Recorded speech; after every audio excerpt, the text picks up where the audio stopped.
Hello, everyone, and welcome to this very special episode of Cerberus at the Improv. I'm Payman Ascari. Everyone is familiar with Timothy Knight and Andre Milosh, but today we have Mr. Leighton Grey with us. Leighton, welcome.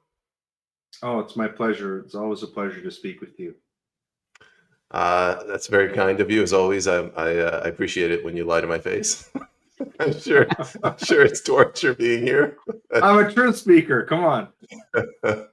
Jokes aside, I thought maybe we could jump right into it, and I'll put to you the question we want to kind of start the episode is what is going on in Canada generally, but specifically with Bill C2, C8, C9, and if you want to throw in there Bill 63, the precursor to that. What is the Leighton Grey view on these things? Well, what Canadians need to understand is this is a whole suite of legislation that is designed to not only destroy and dismantle freedom of speech in our country, but also, but more importantly, to control the way that we think and communicate with each other. G.K. Chesterton was a great writer, Christian and conservative writer of the 20th century. As you know, Payman, he's very quotable. One of the things he said is that there's a thought that stops thought. And this is the end. This is the essence of censorship. This is where censorship goes. It starts with, restricting what you say, but then the ultimate goal is to actually change the language and to remove the words that we've used to communicate with each other. And I happen to think this is the real purpose of these bills. And what's interesting about these bills is, let's face it, I'm not spilling the tea here. Canada has a lot of problems. Canada is a very, very sick society right now. And there are countries and people around the world who are noticing it and commenting on it. We have a lot of economic problems. We have a lot of social problems. I just read yesterday that we have over 3 million temporary residents in Canada, many of whom are not documented. That's 1 in 13 people in Canada. We've got problems in terms of trade. We've got problems in terms of defense. We have an ongoing conflict now with our deepest trading partner, most important neighbor, the United States. So here, and 4 million people using food banks. And so it begs the question, with all of this going on, with all of this important work for the Liberals to do, why are they so focused upon introducing a whole panoply of laws that are designed to restrict and punish our speech?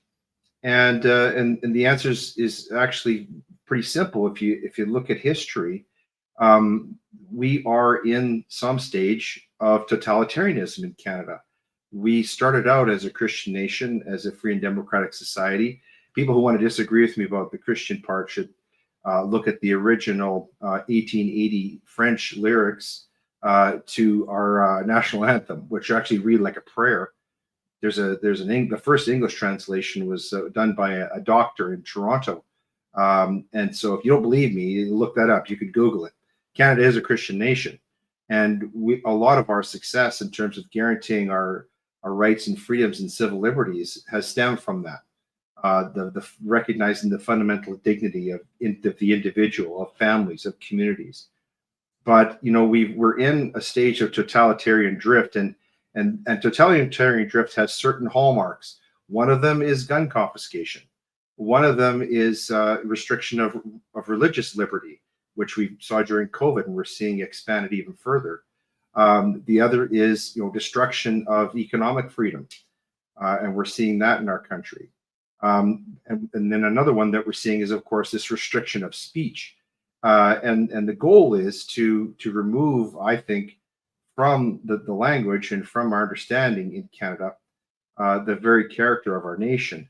And I think this is the goal. And so, I say, and I put this out there, and I'm happy to debate this with the members of this panel if they disagree with me, that Canada is fundamentally a Christian nation founded on Christian principles. But this government is trying to replace that religion with a new religion, and that religion is power. And in my view, empires no longer build cathedrals, they build programs. And in Mark Carney's Canada, faith has become this new instrument of policy. It's a language of inclusion turned into a mechanism of control. And that's really what these bills are about. So Carney and his ministers and Trudeau before him spoke of compassion, of reconciliation, and multi-faith partnership. But beneath all of this, the sort of hymns of harmony, there's an older ambition, and that's to make every creed serve the state. And so this is not really a war on religion. It's a war. It's becoming a war through religion. And it's a government using the symbols of virtue to sanctify obedience. And they've got their own politics of piety. And this gets at, for example, Bill C9, which essentially removes the objective criteria for what we used to call hate speech. And our Supreme Court has defined this.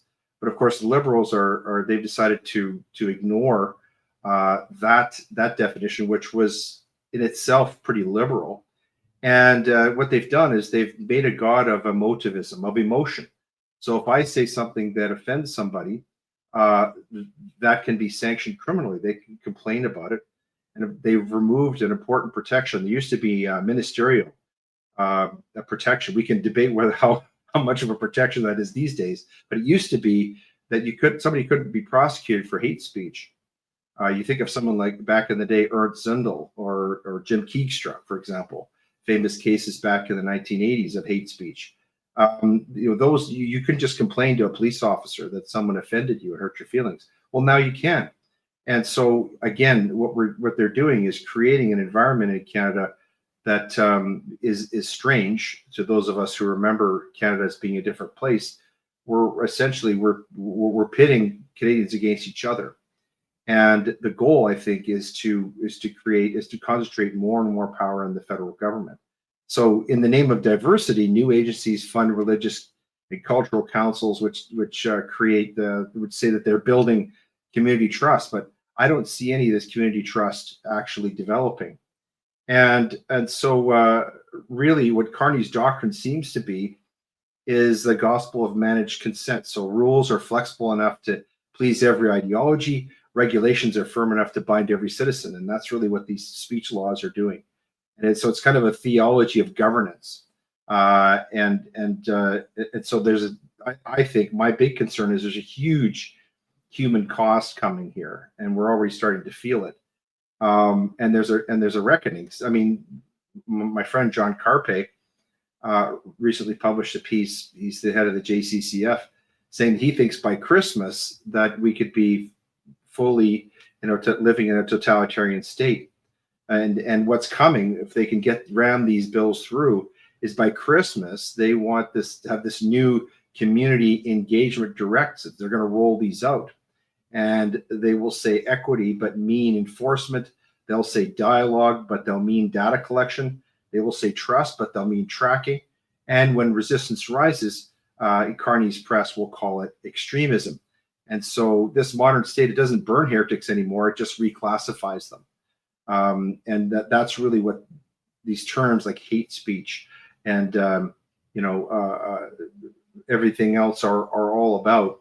So really we're at a crucial moment. This has been coming for a long time, but what I see with this suite of bills is it goes hand in hand with what the goal of the Liberal government is, and that's to essentially concentrate all power in our country, not in the people where it belongs. That's the essence of our history and the common law, but in a group of elites who will actually obviate the relevance of provinces. That's part of their goal too. That's why they have this national economy that they're legislating. And I think really what their goal is to rewrite the Canadian Constitution through judicial activism. And that answers a question that you might be asking, well, why is all this happening now? Well, the time is right because they've stacked the courts. And these courts are very ready to do whatever the Liberal government asks them to do, even if it means, for example, reinterpreting what the notwithstanding clause means. So this operates on many levels. And it's interesting that very little media attention is being devoted to these bills. That's a big concern. It shouldn't surprise anyone. But the other thing that bothers me is I don't hear any of the premiers going after these bills either. I don't hear a lot of debate about this in the House of Commons. Most of the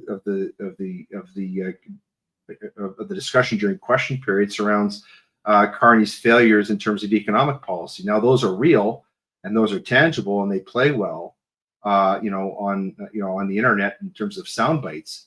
But in my opinion, the most dangerous, the most important legislation that this government is trying to push through right now is this suite of bills, C2, C8, C9. Now what they've done is they've split C2 into C2 and C12. That's a little game, divide and conquer. They're splitting up the bill into parts that they can ram through right away, and the parts that are looked to Orwellian are being held for later, for dessert, as it were. And then there's Bill C63 as well. So, but these bills are very, very crucial. I've been talking a lot about them on my show and elsewhere because, unfortunately, these are not being discussed enough. And these bills actually have the potential to obviate many of the protections that are in the Constitution in terms of religious freedom, freedom of speech, and also life, liberty, and security of the person. Because if we live in a society where our words are violence and we can be jailed for them, that presents a very dangerous situation. And where we're going, I'm just going to finish off on this point and then bounce it back to you, Payman, is the British experience shows us what's ahead. And I'm just going to give your listeners just a few tangible examples of what this looks like, boots on the ground. There's a man named Harry Miller in Britain. He was a former policeman. He was investigated in 2019 for retweeting a limerick, that's a type of a poem, that mocked radical gender theory. And the police recorded a quote unquote non-crime hate incident in his file and told him that they needed to check his thinking. In 2010, Paul Chambers, another Briton, made a sarcastic joke on Twitter about blowing up an airport after his flight was canceled. That's one that many of us have joked about. Anyway, he was arrested, he was fined, and he lost his job. He was ultimately acquitted at trial, but only after irreparable damage was done to his reputation. Now, that's one that would catch a lot of people. In 2020, a lady named Kate Scottow in Britain was detained and held for questioning because she misgendered someone online, and her children were left unattended as police seized all of her devices. And this goes even further. British street preachers have been hauled off for reciting Bible verses in public. Even football fans are arrested now for chants and tweets. And in a single year, British police, they recorded over 120,000 non-crime hate incidents and arrest over 3,000 people for what they call grossly offensive posts. And that language is similar to what is being imported into Canada. And here's the most shocking one, and I'll just finish here. Britain actually tops the list of countries with the highest number of arrests for online comments in 2023 with 12,183. Now, I'm going to make this point about the importance of Christianity to freedom here with an exclamation point. The lowest number on a list of nations who were canvassed in this list is Hungary. So in 2023, Great Britain, which gave us the common law and the English Bill of Rights and the Magna Carta, had over 12,183 arrests. Hungary had 10. And the rest of the list looks like this. The Belarus at 6,200. I'll just give you some of the highlights. Germany 3,500. China, communist China only had 1,500. Russia only 400. Poland, which is another openly Christian country, only 300. Syria, only 146. Iran, which we would think of as a totalitarian regime, only 100. The USA, only 50. And the lowest, Hungary, only 10. And so this British phrase in their legislation is grossly offensive. The new one in Canada under Bill C9 is willfully promoting hatred. But the real problem is that both of these are so elastic to depend solely on the complainant's feelings. And in effect, what is happening under Bill C9 is the state is outsourcing its standards to the most sensitive and malevolent people in our society, and they're empowering activists and state-appointed bureaucrats to wield the criminal law as a bludgeon against dissidents. And J.D. Vance noticed this earlier this year when he was at he was in Munich, and he was talking to European elites. And he said very pointedly, and they were sort of squirming in their seats. And he said, the biggest threat to freedom in Europe is not Mr. Putin and Russia; it's you guys, because what you're doing is all of you are suppressing speech under the guise of safety. You claim to be fighting disinformation, but in reality, you're just suppressing opposition. You claim to defend minorities, but actually you're just silencing them. And so this claim to defend democracy in Europe is bogus, and they got called out on it. And I think what emerges here is a selective enforcement regime in which the elites are going to be exempt and ordinary citizens are going to be vulnerable. So for example, a tweet from a farmer in Cold Lake, Alberta, will be treated as criminal, while a prime minister can brand everyone in his country. Did this actually happen? A prime minister could brand everybody who won't take an experimental drug, a radical, an extremist, but can do so with impunity. And so that's kind of an overview, 10,000-foot view of what these laws are doing. But underneath of all of this is a deep cultural drift. So Bill C-9 and these other laws are not just bad law, they're bad philosophy. They're modern governments like what we have in Ottawa have come to glorify emotion, to elevate feelings over objective truth, because emotions swing elections. We saw that recently in April, the whole elbows up thing. That's what won the election for them. And this is a really serious problem. But I think at the root of it is a cultural drift that we're seeing in Canada and really throughout the West. So that's kind of a general overview. So I'll throw it back to you, Payman, for discussion. I've been talking a long time here. Hopefully everybody's still awake. Just a topical, uplifting Saturday conversation about the state of Canada. Yeah, it's not good news. It's not good news. I'm sorry. I wish it could be, but I'm gonna hand control over to Andre. I'm sure he's got a bunch of questions, but before I do, for the people watching, because this is a controversial topic in Canada, I wouldn't be surprised if they're deboosting this. So please, if you could share the stream, that would help get our audience count up. Go ahead, Andre. Well, that was a long introduction that practically summarized everything. Thank you a lot, Leighton, first of all, for being here. You're a lawyer, and I have many questions, but there's one question that puzzles me.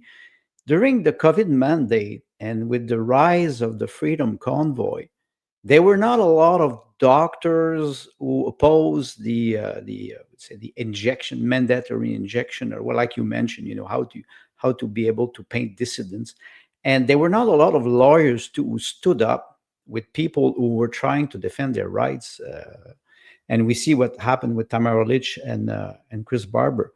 As a lawyer, do you see an uprising in the consciousness of Canadian people? I'm in Quebec. I don't see it. Maybe I don't know. You were talking about totalitarianism.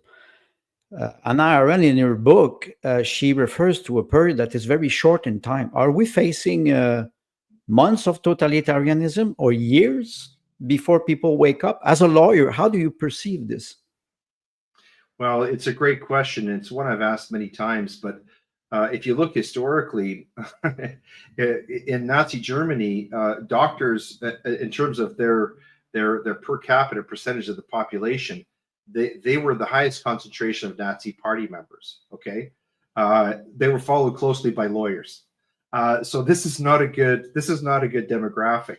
But unfortunately, part of the reason why that is, and of course academics and other people, quote unquote experts, the intelligentsia, the people who see themselves as elites, they tend to follow the trend of power. And of course they have a vested interest. I shouldn't say they, because I'm part of the legal profession, but I'd say as a general rule, they follow where the power goes because that's where the opportunity is. And of course, the cost of dissension is so high. In Nazi Germany, it meant death. In Canada, it looks like it's going to mean imprisonment. I mentioned Bill C-9. Maximum penalty under Bill C-9 is life imprisonment, the same as murder.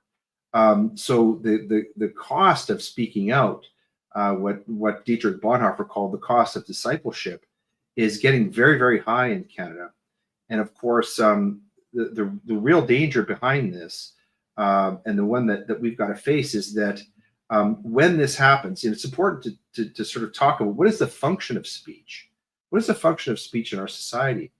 John Milton wrote a famous tract called Areopagitica in 1651 that gives you an idea of how old this problem is. It's not new. There's nothing new under the sun here, folks.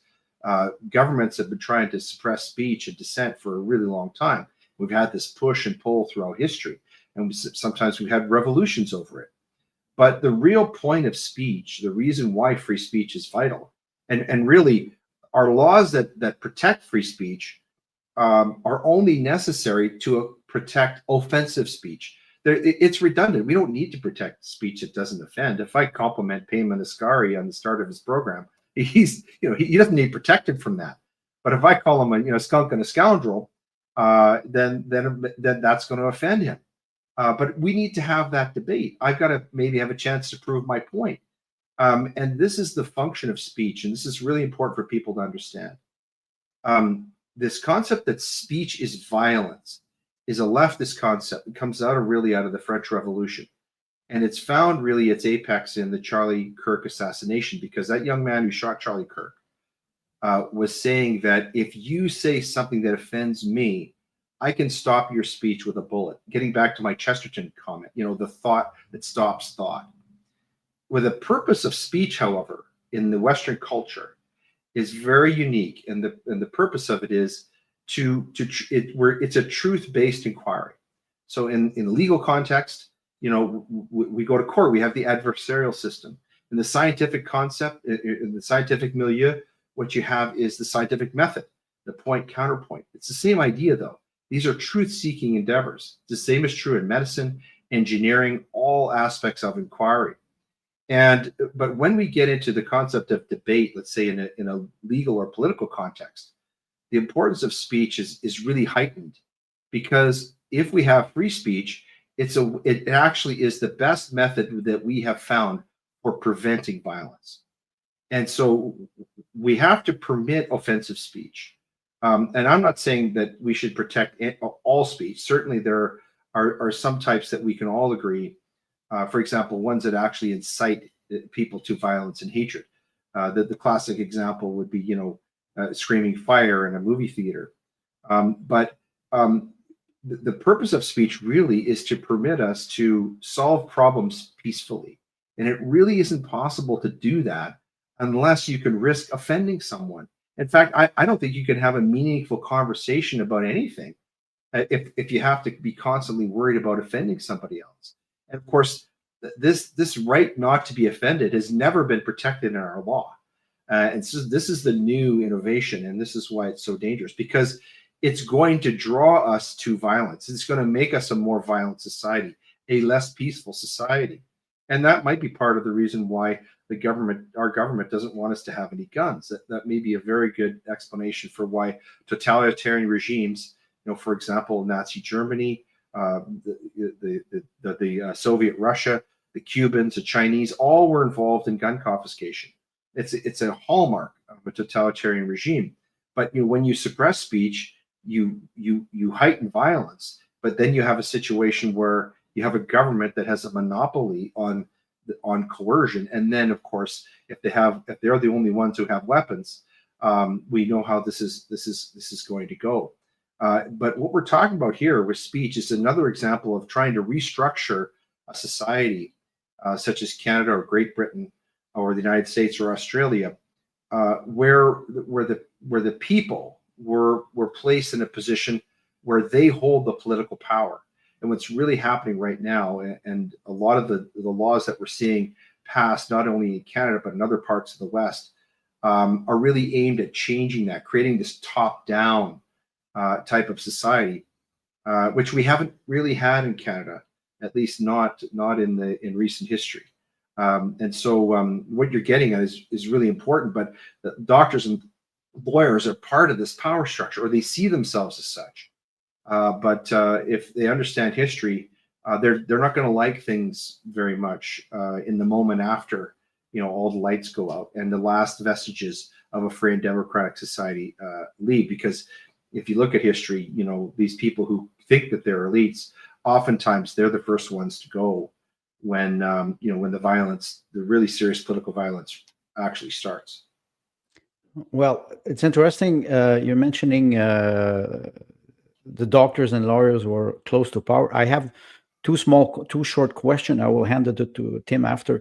The first one, he said, you were mentioning the premier of province who are not opposing. I'm from Quebec. We lived curfew just before Christmas. I'm Christian. Just before Christmas, I could not even have my family to celebrate Christmas, and we had a curfew for 4 months, 2 times. So we're quite a little bit ahead of English Canadian in Quebec. Sadly, Yes. my first question is toward the MP, the Prime Minister of provinces. They do not oppose. Do you see an opposition in Canada outside of alternative media today? Do you see something that could help us fight this tendency of authoritarianism, if not totalitarianism? Yeah. This is a really great question. The short answer is yes. But I don't think that it's not going to come from the political class, unfortunately. I'm glad that you mentioned Quebec, because if you understand the history of Quebec, and I'm not a Quebecer, but I have studied the history of Quebec. You see really in Quebec is a vital part of Canada. And in fact, when things are good in Quebec, things tend to be good in the rest of Canada. And so in Quebec, when Quebec had a Catholic culture, it was a very vibrant part of Canada. It produced a lot of great literature, great music, great politicians, great diplomats, great sportsmen. And it had a very important cultural contribution to Canada. In fact, you cannot really imagine Canada without Quebec. What I see in Quebec, and I'd be interested to hear your thoughts on this. In the era from after the René Lévesque and the Parti Québécois, and the secularization of Quebec, to the point where Christian missionaries are being sent to Quebec, and to visit universities, and they talk to young people in universities in Montreal who've never even heard about the gospel. They've never been taught anything about Jesus Christ or the Bible.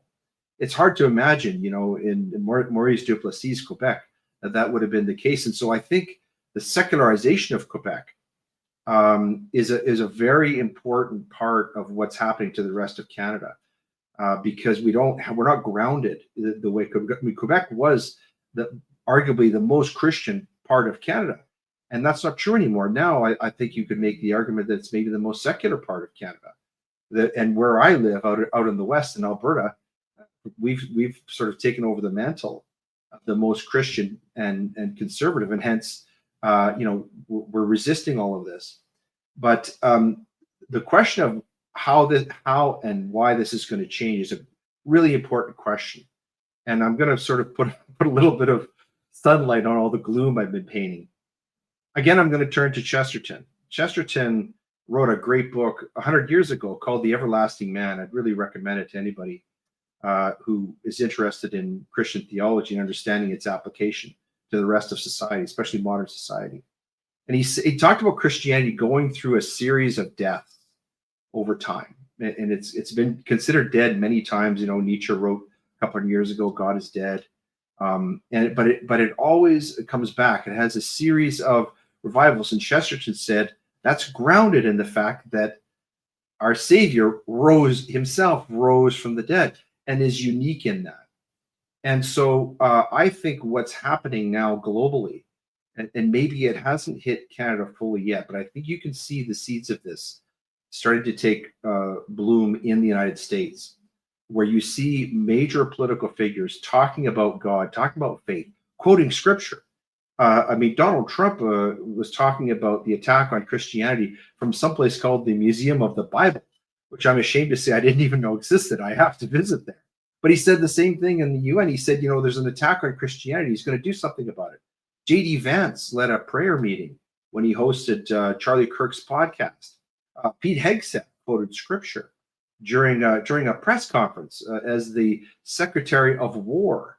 So we're seeing this, and of course everybody watched. Most people, many millions, watched the prayer vigil for that was for Charlie Kirk in Arizona, and every speaker was getting up and talking about Christianity and faith and the Bible. That hasn't hit Canada. In Canada, for some reason, none of our political class wants to even touch this. In fact, one of our conservative MPs, she made a speech in the House of Commons, and this is in the context of them presenting their, their motion for a moment of silence for Charlie Kirk, which the Liberals disgustingly opposed. But she talked about Charlie Kirk's assassination in the context of an assault on free speech. And although that's true, that's like describing the crucifixion of Jesus Christ as a political murder. That's true, but you're kind of missing the point. And I think where this is going to change is when we get a grassroots movement of Christians in Canada. Because MAGA, you have to understand, is a lot of people don't understand this. They think it's Donald Trump out in front with a baton and everybody's just marching this parade. But I think MAGA, properly understood, is like a wave, and people like Charlie Kirk and Donald Trump are actually on a surfboard surfing that wave. It's a grassroots movement, but it's making its way throughout the world. If you look at what's happening in Italy, if you look at what's happening in places like Hungary and Poland, where a lot of this new religion that I talked about, that Mark Carney wants to impose in Canada, is being rejected roundly. And I think it's in its death throes in Britain too, if you see what's happening there. But I think there is going to be, my prediction is that there is going to be a grassroots Christian movement in Canada. And when that starts to I think it's already taken root. We're not seeing the full manifestations of it, but we're seeing examples. We're seeing in sort of dribs and drabs. We're seeing it, but once that reaches the political class, and I think we're going to see at a certain point, in the not too distant future, when Canadian politicians are going to start talking openly about God and faith and the Bible in their public discourse, that's when things are really going to change. That is going to be the tipping point when Christianity is once again going to, is going to restore some sense of order in the chaos that's been created by what we call wokeness, which is really a cult that is a very jealous cult that's trying to supplant the place that the Judeo-Christian values and morality have held in our society. And so that's a long-winded way of saying, yes, I think change is coming. And I think we're going to start to see more of the signs of it. I think what Canada needs, and I don't know what quarter this is going to come from, but I believe it is going to happen in Canada eventually, is Canada needs a leader like a Javier Milei or a Meloni in Italy, or Donald Trump for that matter, who's going to come from outside of the political class, outside of the political machine. And it's going to have a whole different agenda. And I think many Canadians, a growing number of Canadians, are sick of all this stuff. They're tired of it, but they don't see an alternative. The Conservative Party of Canada, my respectful opinion, doesn't offer a realistic option to the Liberals. The Conservatives, much like the Conservatives in Great Britain, are really small L Liberals. They're not really Conservatives. If they were, then they would be talking about the types of things that the Conservatives in the United States are talking about in terms of the Trump and MAGA movement. Good. I will. You talk about secular province. I've seen some manifestation of, I would say, faith renewal in Quebec. I'm surprised, but I think it goes with what you're saying. I'm so glad you told me that. I'm seeing it, but it's just starting, but I feel it. So I will hand the microphone to Tim. I'm sure he's eager to ask you a question. Well, thanks for your great questions. I appreciate it. There is so much to ask. First, I want to thank the audience and remind you that the more views we have, the more views we get. So please like, share, subscribe, do all the things, and push it out to your audiences for us, please. And particularly because we're a young podcast, and when we get people on like Leighton Grey, we kind of get all excited and wiggle in our seat and don't really know what to do with ourselves. So I've been furiously taking notes for half of an hour. And so when they turn my mic off, I have to do something, right? So I can't interrupt anybody. All I hear is Ministry of Truth. All I hear is Orwellian, right? All I hear is them in the novel. They brag about reducing the number of words that will be in the next edition of the dictionary. Yep. We're watching this happen. The manipulation of language, where we've talked about this on our show, and a lot of others have noticed this as well. Years ago, the left begins using language in a slightly modified manner. And so we on the right, we sit there going, that's not quite what Oxford says, but I'm interested in dialogue. So we'll step into your universe and we'll have conversation, because dialogue and the rules of discussion will root out what they mean by this word and come to the truth of the matter. And, you know, like a bunch of altruistic dummies, we think that they're going to play fair on those rules, and they don't. Yeah. And they push and we give a little ground, and they push and we give a little ground, until we're at a place where they could literally write laws that are 100% garbage. Yeah. And the average citizen who reads them reads something else entirely. Yeah. And that's by design. And it takes years, like we're saying, it's taken at least since 2015 to move to that position. So the question becomes, how do we fight? Is not the right word, but it is the right word, right? Sure. How do we resist? How do we resist? How do we resist that? Yeah. Right? This is a great question. This is a great question I've asked myself many times. I'm glad that you brought up Orwell. Of course, Orwell is maybe the most overquoted book. Now, I don't mean to criticize you, because it's not trite. It's just so relevant. I saw a meme recently somebody did with AI that was just brilliant. It had George Orwell speaking, and he was approached by a Bobby, a British policeman, who asked him for his digital ID. And Orwell starts to chuckle. He says, don't you know I was only kidding about that?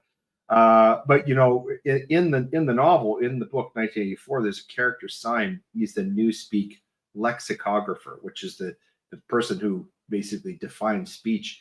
And he says this. He says, don't you see that the whole aim of Newspeak is to narrow the range of thought? In the end, we shall make thought crime literally impossible, because there will be no words in which to express it.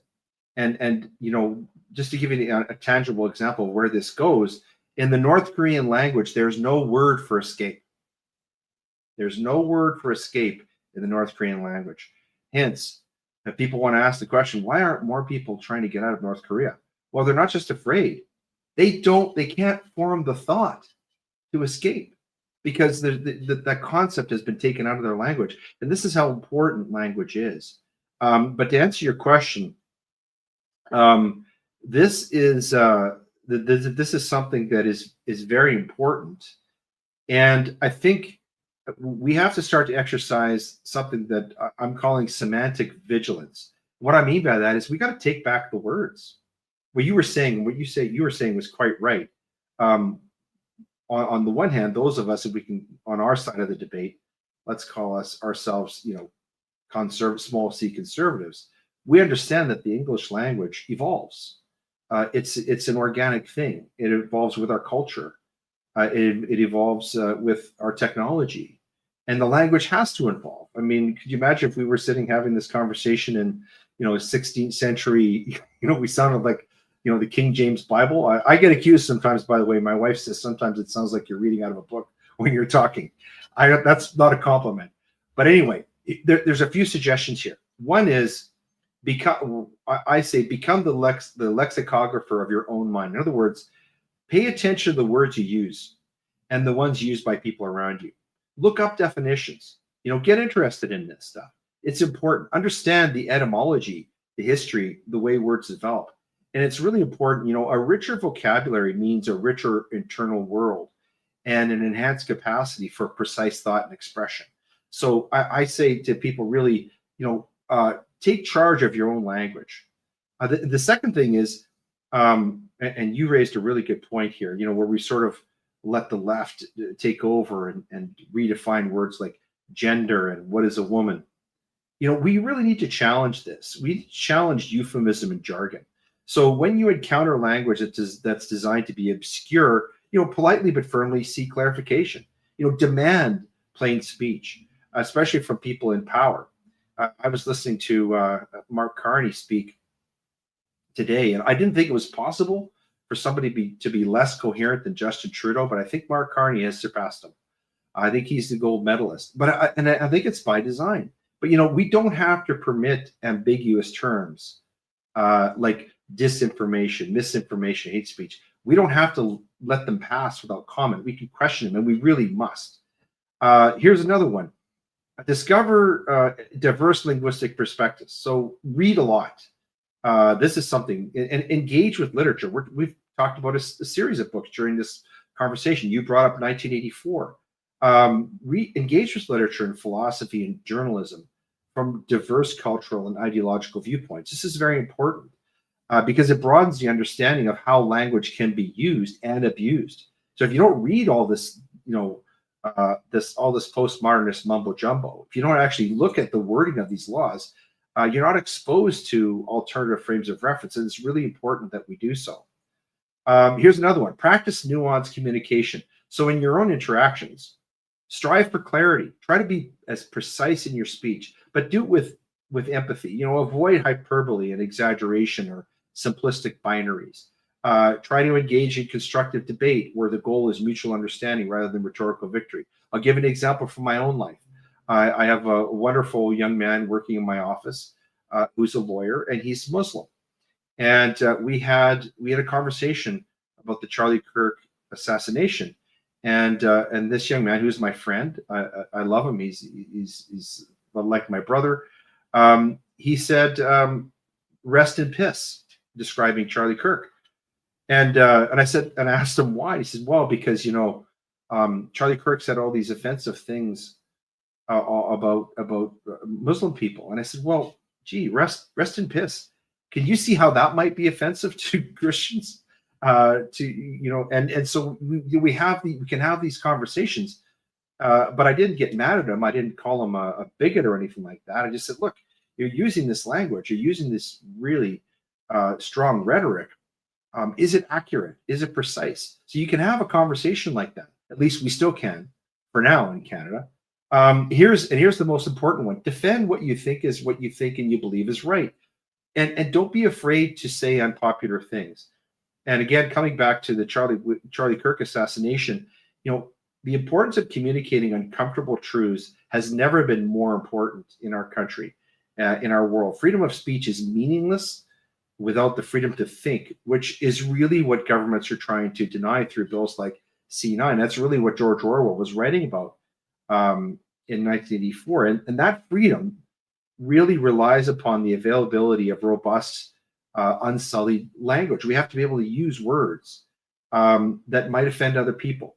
And another thing we have to do is we have to protect spaces where unconventional or challenging ideas can be expressed without immediate linguistic condemnation or definition. So again, that's getting at, for example, Bill C8, which was trying to take a forum like this away from us, so that I can't have this kind of conversation with you gentlemen that's shared with many other people. These tools I'm talking about, they're not just intellectual exercises. I think they're acts of peaceful resistance against these forces that are trying to shape our minds by controlling our words. And these are pathways to strengthening our individual and collective intellectual immune systems. There's a Canadian author named God Sod, you're probably familiar with, that talks about idea pathogens. He wrote a great book about this. And when we use speech accurately and precisely, and we speak truth, we sort of immunize our minds against these pathological lies that distort truth by manipulating our language and change the way that we communicate each other. In that book that you mentioned, 1984, Orwell has what he calls his last lesson. And this is a perpetual call to arms for anyone who values independent thought and genuine human connection. And what he means by that is that there's a battleground over language, and it operates on so many different levels, all the way down from the individual all the way up to the top levels of society, and the battleground is over words.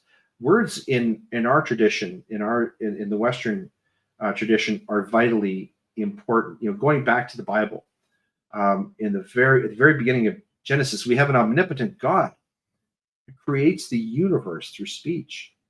The Lord spoke the light. He spoke light into existence. He created man. Let there be light. He created us in his image through words. In the book of John in the New Testament, it says that Christ was the Word made flesh.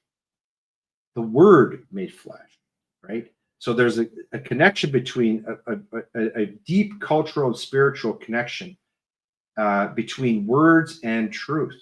And remember, just again, talking about Jesus Christ, what did he use to communicate with us? Words, right? Jesus did not leave behind all sorts of writings. He wasn't that. That's not what he did. He went out into public spaces, into private spaces, and he spoke truth, and he used words as a means of communication. And in our society, what we found is that's the greatest recipe for peace. That's the greatest recipe for freedom. That's the greatest way that we can produce prosperity. Think of what type of innovation or technological advances we could possibly have in a society where speech is restricted. It's impossible. And so what I want to get across to the folks who are listening in is, this whole concept of restriction of speech operates on many different levels, and it goes all the way down to the roots of the way we see ourselves, the way that we relate to each other. And freedom of speech is absolutely essential to any concept of human flourishing.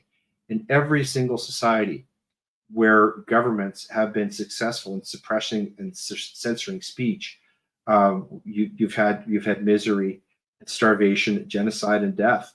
It's just you can draw a straight line. There simply are no exceptions. I'm reminded of when I was a kid in the 80s, and every now and then some tree-hugging National Geographic explorer would find a tribe down in Central America or some deep, dark African jungle out in or New Guinea, whatever, and say, we found these new people. They are archaic and untouched. They're prehistoric. Their language is so pure, they don't even have a word for war.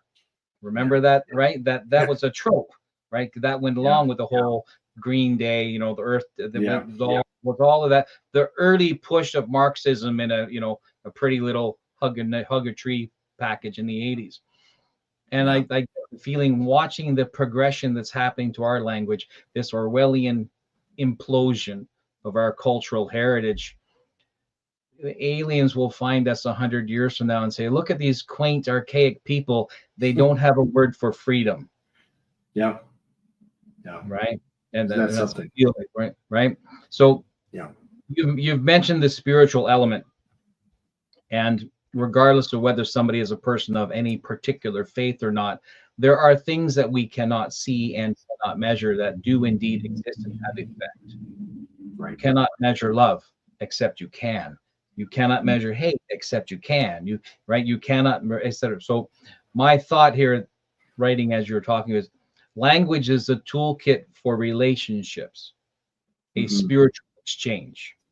Yes. Relationships are a spiritual exchange, because I can speak to you and your insides warm up, like literally, physically, right? Physically warm up. I can. They say warms my heart, and they're literally right. So we can do this with words. We can cause people. This is why horror movies are so great. It's because people have these very fast moving waves of emotion, right? And this, right. So, right. Why love stories are so important to a culture, because they remind you through all the stuff, there's still the good things, right? And so, and language provides this. eventually, if we continue without resisting, and by resisting, I'm directly referring to Martin Luther King Jr. civil disobedience. Right. Canada is not there yet. It must go there. Yes. Right. Yeah. And that means that I'm now guilty of incitement. Yeah. Right. What I would say is what we've got to do is we have to be willing to pay what I call the cost of discipleship. In other words, we have to be able to stick. You have to be willing to stick our necks out. Shameless plug. You can see my book here. I'll just tell you. You know, the cover. It depicts Sir Thomas More, who was sainted by the Catholic Church. And if people want to know the story, there's a play that was made into a movie in the 1960s called A Man for All Seasons. You gentlemen might have seen this. It stars Robert Shaw and a host of other really brilliant English actors. But it tells the story of one of the stories of Henry VIII, who was sort of this mercurial character, a real titan of English history. But in the early 16th century, he decided that he was going to break away from the church in Rome and start his own church. And he had various reasons for that. Some people think it was because he wanted a divorce. Some people think it was because he wanted to be able to own all these papal states and have the taxes for England so he could wage war on other countries in Europe. Whatever the reasons were, he decided to break from Rome. Well, the person who was his essential prime minister, the first chancellor, was Thomas More, who was a brilliant man, a legal scholar. He wrote a famous tract called Utopia, which is very misquoted in society. The word actually means no place, by the way. But Thomas More was a devout Christian, and so he was placed in a dilemma. He had to decide whether he was going to be loyal to his faith, which he saw as being connected to the church in Rome, or to his king. And he knew that he had enemies in the realm who wanted him out of the way because he was a close friend of the king. And the king had a very, very difficult dilemma. He was, he wasn't. He was prone to killing his own wives. So he normally didn't have any trouble sentencing someone to death, but he really struggled over Thomas More, and he put him in jail for a long period of time and starved him and put all kinds of pressure on him to break him because he knew how important he was and how beloved he was in England. But in the end, Thomas More was taken off and he was executed. And so the cover of my book depicts him being carried off to lose his head. He chose his God. He chose his faith, what he believed to be right. He chose the truth over his own head. And that type of faith, that type of conviction, that type of love of truth is extraordinary. This is an extraordinary example. We have more recent examples. I would say someone like Dietrich Bonhoeffer. You might include someone like Reverend Martin Luther King. You might include someone like Charlie Kirk now, who knew the risks that he was taking, and really what he was doing is he was bringing the gospel of Jesus Christ to young people. He said himself that was essentially what he was doing. But I think in Canada, what we need to do is we have to look at these examples in history. We have to understand the moment that we're in, a dangerous moment. And we have to be willing to pay this cost of discipleship in our own lives. So what does this mean? I think, first of all, we've got to speak. We've got to speak loudly. We've got to speak fearlessly, even when silence is safer. And I would say especially then. And we have to build new platforms. If StreamYard or X are taken away, then we have to gather in other places where truth is not choked out by mob rule. And we have to remind the world that a free people are not measured by their obedience to unjust laws, but by their courage to challenge tyranny.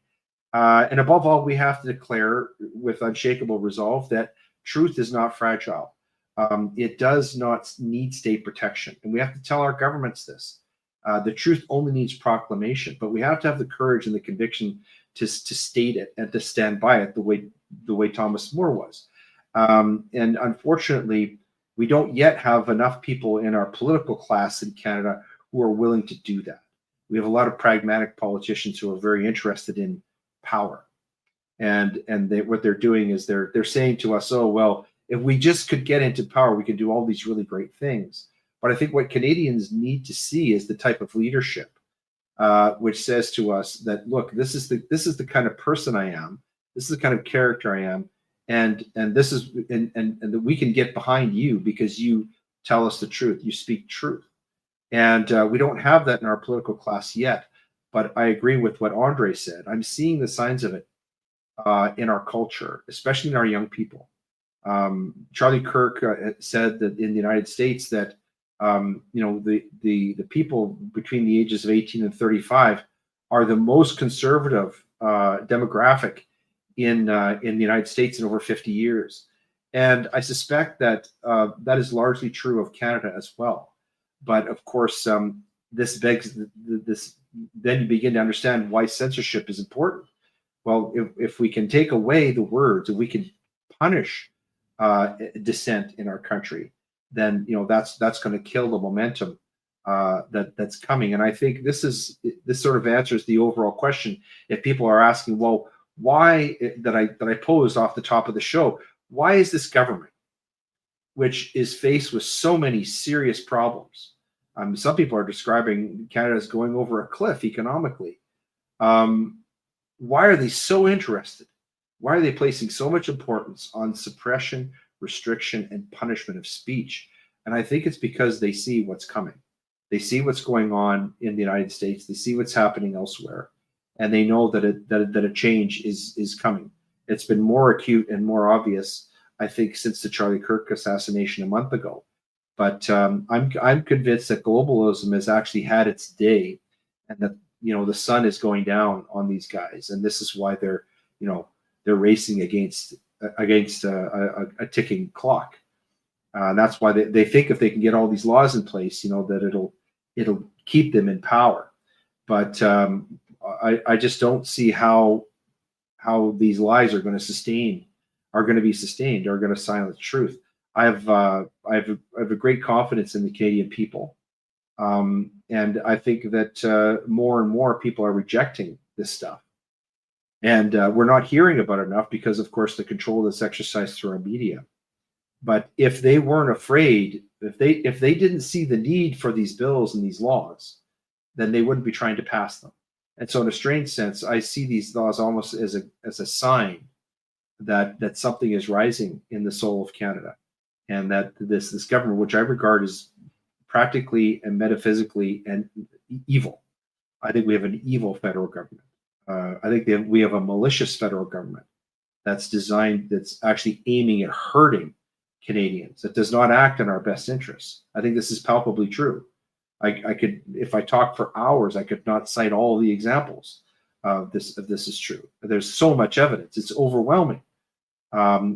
But I don't think that it's sustainable, and I would say to the people who are listening, I have great confidence that the change is coming.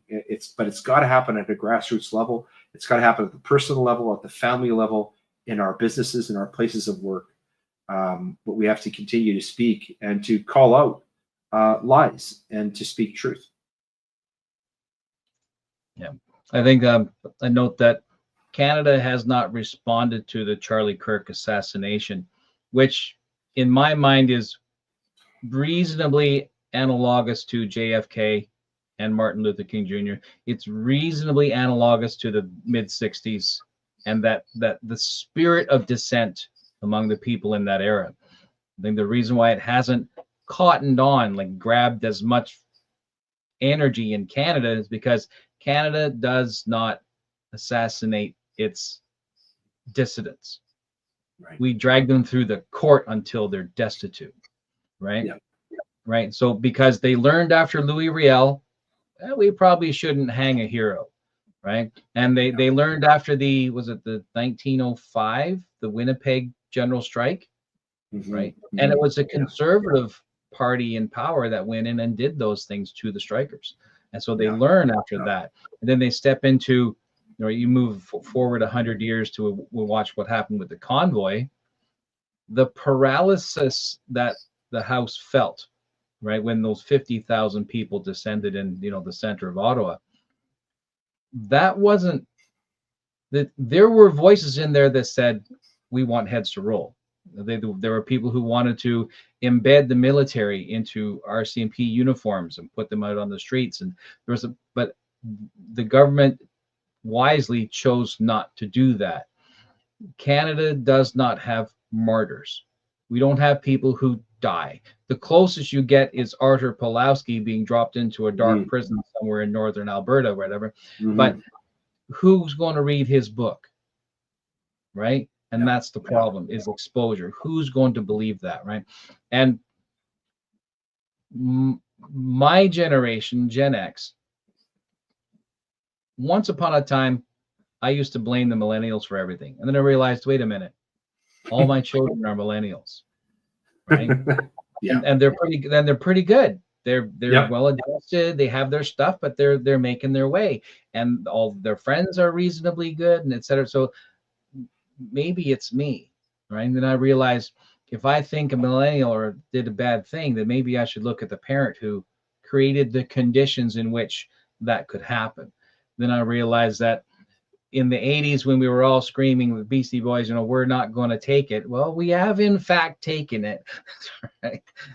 And we have bent.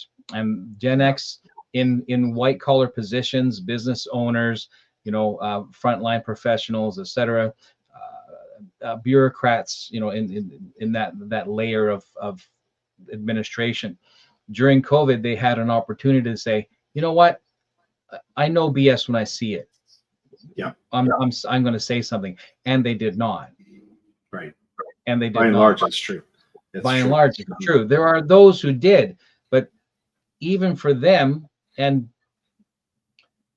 those who are a little more academic will see signs, right? They'll see the curve starting on the road. And I need to make sure that's an actual curve, because when I open my mouth, that's my reputation, right? So I think that a lot of the white collar and a lot of frontliners, when March 2020 hit, and the first lockdown, and they went, okay, we'll wait and see how this works. And then 2 weeks goes by, and they're like, yeah, I don't quite think I have enough evidence yet. And then it becomes 3 months. And by that time, they're completely invested, because they've been playing along to gain access to that information.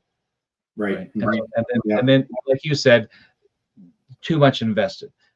A doctor with, millions of dollars in debt and a staff of 15, et cetera, right? He can't do it. He just can't do it.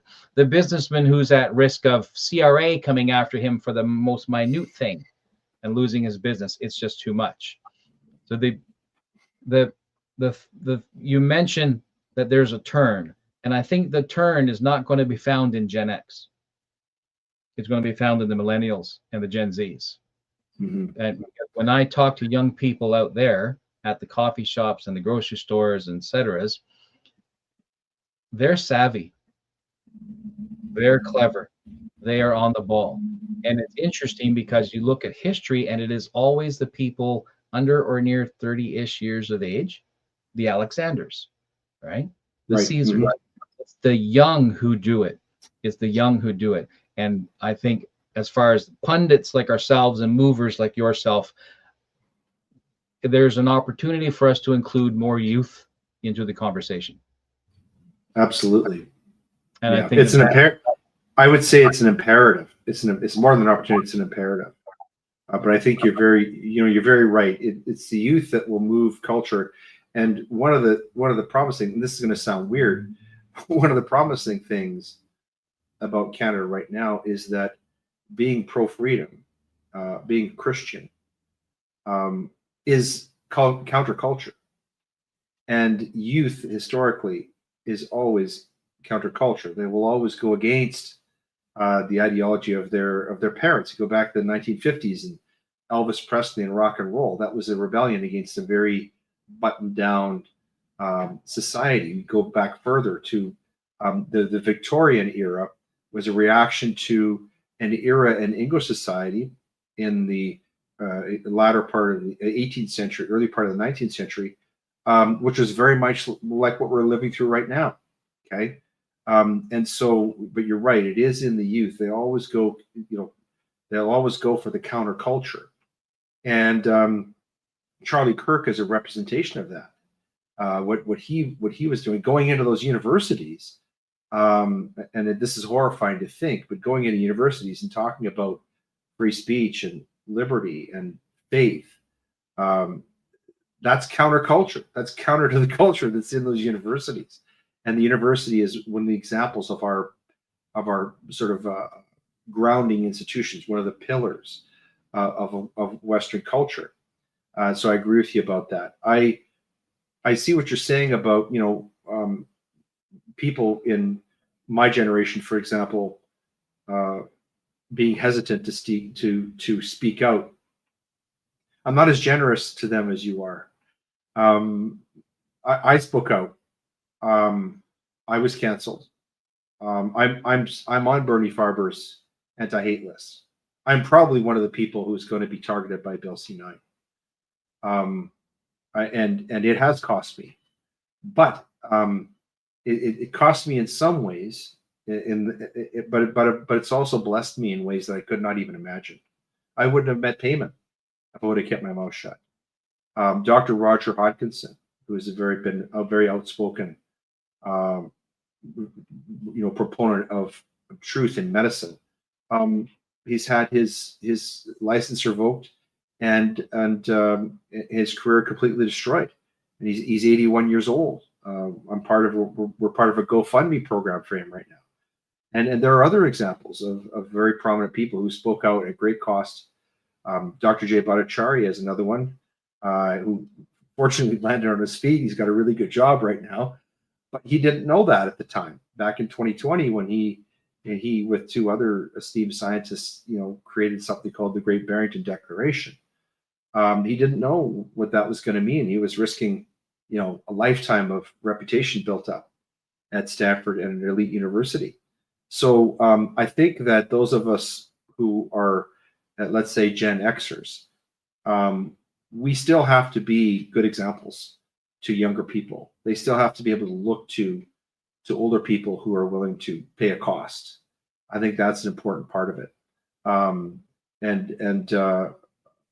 grateful that I was given the opportunity to do that. I think I was called to do it. I don't want to go to jail. I don't want to be arrested.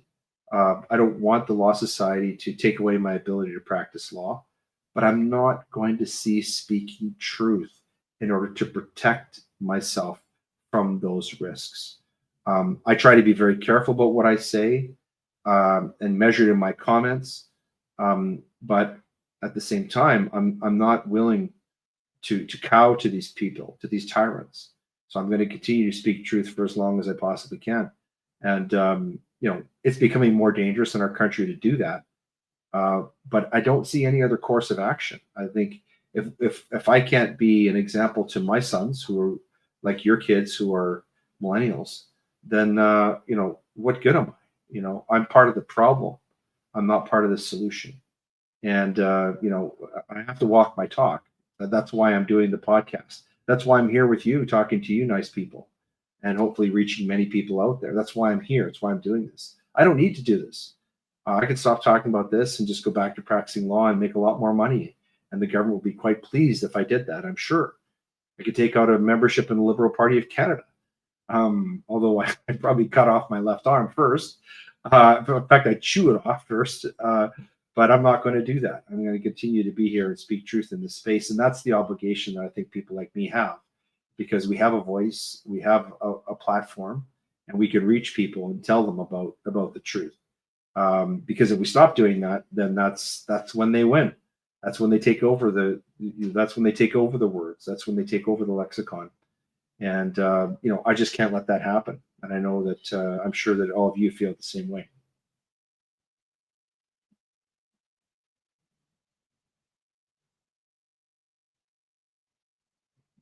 You can unmute yourself, Payman. Go ahead. The keyboard's not working. I got all sorts of technical issues here. I'm not going to bother anyone. Tim, I take it you're content with the questions you asked. They were answered sufficiently. So you're asking me if I'm content?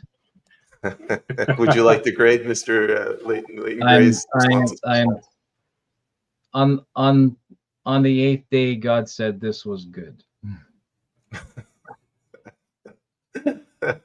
I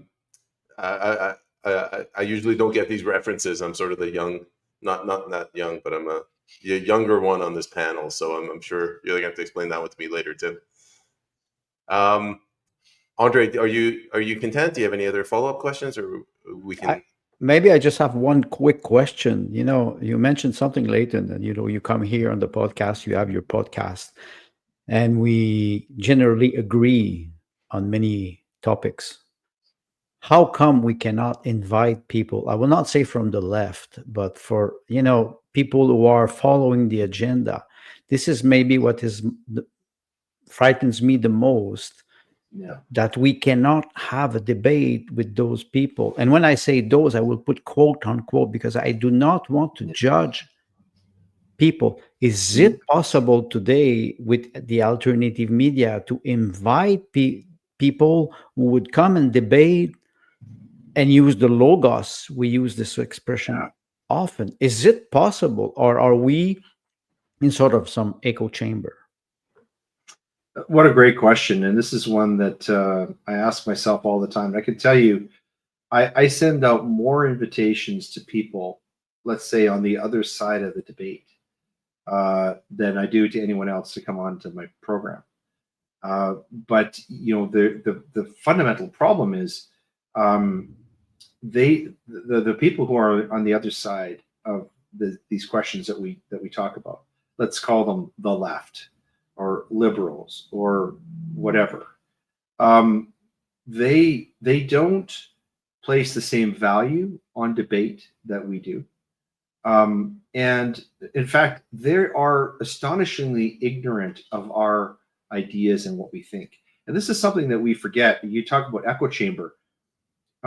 Most of the people who call themselves conservatives, who are working in this space, they're very familiar. We've talked about a lot of leftist ideas here on this program. We're very familiar with their stuff, and we're pretty equipped to take it apart because we're familiar with it. They know nothing about our side of the debate. In fact, that's one of the characteristics of the left, is it wallows in its own ignorance. It's just like a pig spinning in mud. It doesn't want to get clean. It doesn't want to find out about the possibility that whether or not it could be clean. And that's part of the problem. When you invite them, they don't want to come because they regard everything that we say as hate speech. They categorize it as hate speech. And when I listen to some of the things that people say on the left, very little of it I would describe as hate speech. I'll give you an example. There's a member of a cabinet minister in Manitoba who said some really disgraceful, disgusting things about Charlie Kirk in the wake of his assassination. And of course, Premier Canoe got up and he defended her. But I didn't regard anything that she wrote as hate speech. I found it was offensive to my sensibilities, but I would not ban her from saying any of that. I don't think that she should be jailed for any of that. But the picture on the other side, on the left, is very, very different. They not only want to halt our speech, what they've demonstrated with Charlie Kirk is they want to kill us. Well, how are we going to have a debate with people who want to kill us or are willing to kill us to shut us up? That's a really serious problem. The other problem is, a debate. Let's take the example of lawyers, okay, or parliamentarians in the House of Commons. In order to have a debate, you've got to have some set of rules that people are going to play by. And unfortunately, the people who are on the other side of the debate are not willing to follow those rules. They're not willing to respect us enough to listen to what we say. I believe there's a quotation that's attributed to Voltaire, which says that I may disagree with what you say, but I'll defend to the death your right to say it. And those of us on our side of the debate, we really value that, and we for the most part we walk that out. But the people who we want to have these meaningful debates with, they're really not willing to debate with us, and that's why they want to censor us. They have to take control of the language and silence us because I think part of the reason is I would say their ideas are bad. They don't hold up to debate very well. but I think it's just innate in their position that they have to have sole power over the use and application of language. They don't want to have a situation where they could possibly be in a conversation where they could be made to look silly or absurd or be mocked.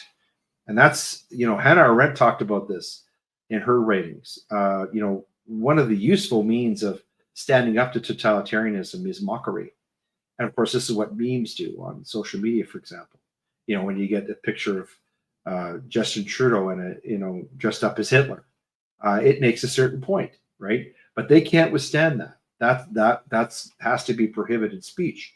And so I think these are some of the problems and some of the reasons why. Now, having said all that, we still have to keep trying. We still have to keep trying to restore some order to that public space. We have to keep trying to engage with them. This is what Charlie Kirk did, right? He went to universities, and you can see so often. I've been watching. I don't know about you, but watching a lot of these engagements that he had with students, and it's remarkable to see how kind he was.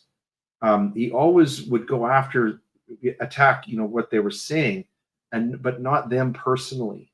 And sometimes you see these young kids; they'll actually flip right before your very eyes.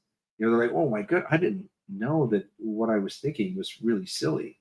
And I think that's that kind of benevolent approach, being hard on the problem and soft on the people. That's an approach that we on our side have to continue to have, because the Lord says we have to love our neighbor. We even have to pray for our enemies. So we can't very well go out and debate and try and massacre them. So we can't respond in kind. I think we have to keep inviting them to the conversation, because that's the only way we're going to get back to a space where we can actually have peaceful conversations with them. Of course, they're trying to destroy those conversations. That's kind of the essence of these bills.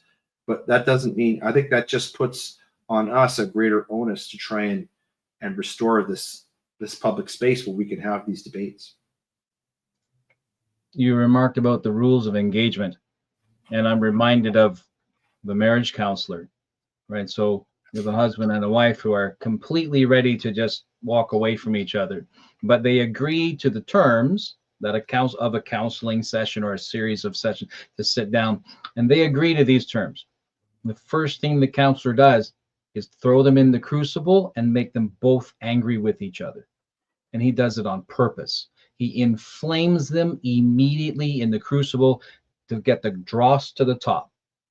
Like you had said regarding Charlie Kirk and some of his people, in the heat of that moment, they became separated from the concepts to which they had become tied by an ideological umbilical. And in the same structure, we have to provide an environment where the anima and the animus, right, can work it out. They can fight it out in a place where, like, we're not going after you as a person. We're going after the things that you think. And we want you to defend them, and we want you to come at us with them. And so your individual, like a payman or a similar one, who brings people into a space and says, these are the rules of engagement, right? So it's blood sport, but it's with words. And the purpose is not so that there is a victor, but so that there is you find common ground. That's it. Right? So the goal is simple, right? Ignore all the nuance, find common ground. And where's the common ground? I, as a human, have an obligation before God to defend your dignity from attack. Yeah. That's it. It's not about respect or trust. I have an obligation before God to defend your dignity as a human being. Yeah. Right. All that is true. But here's the problem. This is the rub. That the nature of that inquiry that you're talking about there for us is we're trying to get at the truth. For example, in the marriage in the marriage counseling situation there, the marriage counselor is trying to bring out what's the truth about what's happening in the relationship, because from there you can start to look at solutions at common ground and create, hopefully, ways to peaceably reconcile those parties. So it's a truth that's a truth-based inquiry. The goal is truth. For the other side, let's call them the left, the goal of that inquiry is not truth, it's power. So if your goal is power, you don't care how that's arrived at. It can be achieved through censorship laws. It can be achieved through a rigged election. It can be achieved through an assassination. It doesn't matter.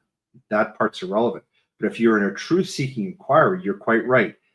The way that you arrive at that truth is vitally important, because if you don't have a process, a truth-based inquiry that has integrity, you have no chance of arriving at the truth. I used the example earlier of the scientific method or the adversarial system, which is the way that we resolve disputes civilly in courts. There are all kinds of procedural protections that are built into that process that are aimed at arriving at some semblance of the truth. It's a truth-based inquiry. The left is not interested in truth. That's the problem. That's the disconnect. If we can get them, as Andre says, he uses his word, if we can invite them into a milieu where they're in a truth-based inquiry, we can get back to that, or I should say, move forward to that. That would be a seismic shift, because that's the problem. That's the conflict. We want to talk about objective truth. For Christians, that objective truth is embodied in one man who said, "I am the truth. I am the way, the truth, and the life." You know, for them, this concept of truth is something that's relative, and it's achieved. It's a way to manipulate language in order to achieve a particular result, which always aims at power. Well, Mr. Grey, you've been more than generous with your time. So on behalf of my co-host, I want to thank you for coming here and sharing your wisdom with us. I guess in closing, if you could tell the audience where they can go to follow you, learn more about you, and also where they can go to buy your book. Yeah. So thanks. First of all, thanks very much for having me here. It's been my great pleasure to talk with you, and really appreciate the engaging questions. My show is called Gray Matter.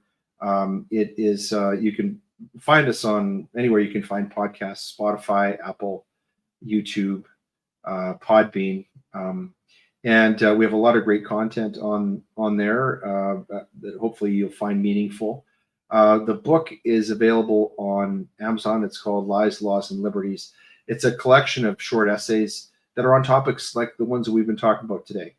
But most of them, I think, I tried to pick out some of the more salient things that are impacting Canadians today. Things like, mass immigration, things like, climate change, things like, the institutionalization of Marxist policies in our law and in society, things like transgender ideology. So we treat all of those, and everything is through a Christian conservative lens, much of like what you've heard today. So I hope people will find that meaningful. But that's where they can, they can find the book. But anyway, it's been a real pleasure talking with you gentlemen today and having this chance to speak to your audience. Again, thank you very much for coming on, and a big thank you to the audience as well for tuning in. Happy Thanksgiving. Happy Thanksgiving to you too, Leighton. Thanks a lot. Happy Thanksgiving to you all.